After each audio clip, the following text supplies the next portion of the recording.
Welcome to Luca and Miguel. Enjoy the video. You begin by establishing proportion and direction.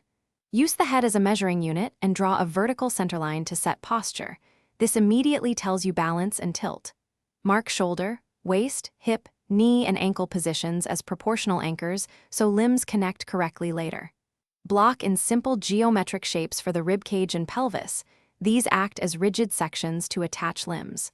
Once done, step back and confirm height equals about 5 to 8 head units before refining.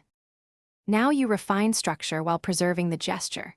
Reinforce the spine curve and long gesture lines for arms and legs. This keeps motion lively. Break anatomy into simple masses: clavicle and ribcage, pelvis and thigh blocks, then place joint centers at shoulders, elbows, hips, and knees so rotations read correctly. Wrap limbs with cylindrical forms and suggest muscle bulges where necessary.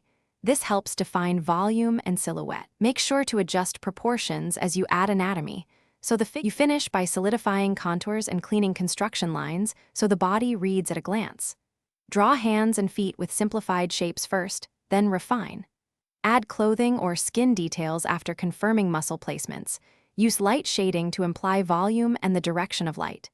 Constantly check silhouette and weight distribution. If the pose looks stiff, loosen the gesture line and subtly rebalance the center line.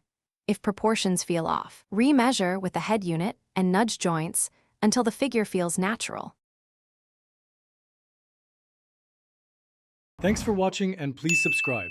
It's the best investment you'll ever make.